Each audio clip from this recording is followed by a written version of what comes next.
Delighted to be joined today by Matt Dawson. Matt, how are you, sir? Very well, thank you. Listen, last time you and I caught up, it was during one of our virtual masterclasses, and we're talking about building a team culture in this evolving workplace as we were going through.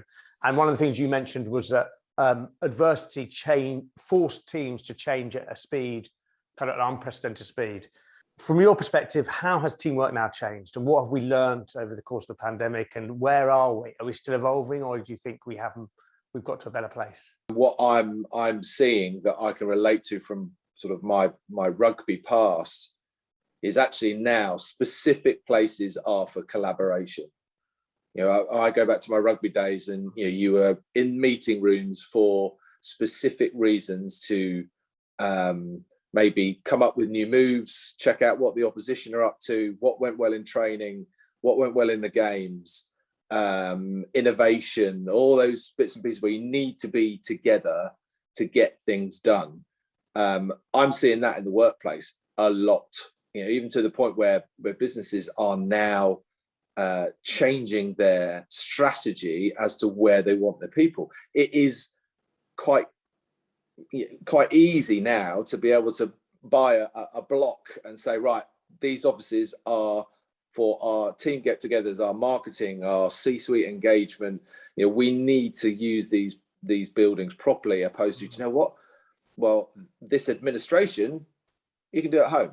You can do closer to your house, maybe. And I absolutely relate to that about my sports career. You can't do all your skills, all your learning in the team environment. You've only got so much time, and that's why you go to the gym on your own, or you practice your passing or your tackling or your kicking. All those hours and hours of place kicking with Johnny Wilkinson, it was on our own, because you were never going to do it in the middle of a team session.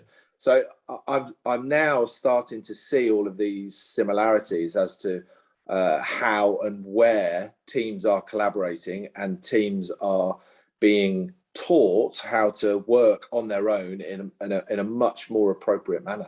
As you were in the last era, I suppose, who straddled the amateur and professional game, do you look back and look at some of your teammates and people who you came up with who you think, if they would not have survived now in this kind of hyper professional kind of environment? I suppose kind of my comparison is people who are thriving in an office-based environment maybe aren't going to do as well in that remote working from home space. It's going to take a different type of mindset. There's no question now with there's lots of talk of hybrid models, and working from home, working close to home, and then going into HQs.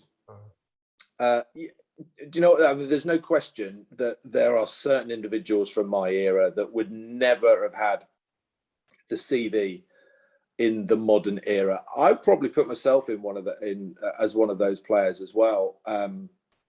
I think that it's slightly flipped for comparing that to business, because I see the business opportunities now are all about innovation, creativity.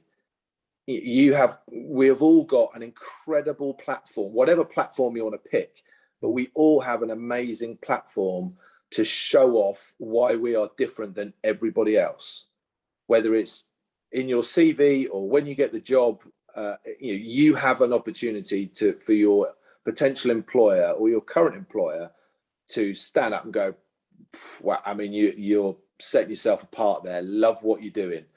And of course, you can then record the data behind that and have proof and evidence as to what you do. Nowadays in sport, it's very much a numbers game, and you are in the gym, you are timed how fast you run, how fit you are, you've got monitors on, the margin is so small between all of these players. It's very difficult to differentiate. When I was playing sport at rugby, there was you could stand out. There was more space on the pitch. There was less coaching driven into you about you've all got to be pretty much the same. There was scope to make mistakes, but you would learn from those mistakes and create opportunities in other ways. It was a much more fluid position, particularly scrum half, to be able to make those types of decisions. I actually want the game to go back more towards that. Because I think actually that, so it's slightly flipped for me. There was a crossover, but I think the business community is more like the amateur community now, where it's a bit of a, right, if I want to stand up and I want to make a difference, I can do it. I think it's a really interesting point, because a lot of the stuff I've been reading out lately is about the concept of presenteeism in the workplace, and businesses, kind of, there are businesses out there who are looking at how they can monitor their staff when they're working remotely, kind of how many hours and what they're producing and stuff like that. And therefore that challenge of it being about the numbers that are driven out against actually what they're producing, I think is the next big challenge for the workplace. The research that the Instant Group have done that I work for says about 3.5 days they think people will come back into the office. So some of it's going to be 2, some of it's going to be 5, but it's going to fit in round and about that. However, the tech that is out there to manage this occupancy and utilization of the office, as you would imagine, is phenomenal. There is the ability for me to pick up my phone on a Monday night, and it will tell me where to work on a Tuesday because of the meetings that I have, whether I have Zooms or admin meetings. Well, stay at home and do it, to you've got a marketing meeting with your team, get yourself into the office on this train. So it is, and of course with your passes going into offices, this whole bank of information is going to be vital for how businesses and HR teams within there. I mean, HR are going to absolutely go through the roof. They are Nick, they are going to rule the roost here. I can assure you.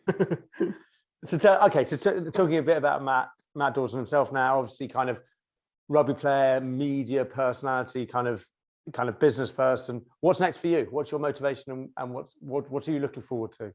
Wow, that is a good question, because I'm always sort of looking. I have always sort of had that, right, where am I going to be in, maybe not 10 years. I tend not to look at too far ahead, but where am I going to be in 7 years? How am I, and do I like where I think I'm going to go, and how am I going to get there? It was very easy when you're playing rugby. You've got a World Cup trophy to aspire to. But this is more now about, right, what can give me the thrill of being, that adrenaline, having that adrenaline rush in business. So it is about picking and choosing opportunities that not only I enjoy, but I realize are within my skill set. And my skill set is meeting people, networking, understanding business, relaying information, and building relatively small businesses through that sort of more strategic sales role. And I've thoroughly enjoyed it. So I sort of feel myself, the media is great. And I'm still doing a little bit of that, and doing some with the radio as well, with the TV. But actually now it's just time to leverage and move more into business, opposed to it was more about the media. Brilliant. Matt Dawson, always a pleasure to speak to you. Thank you so much for your time. I look forward to catching up again soon. Cheers, Nick.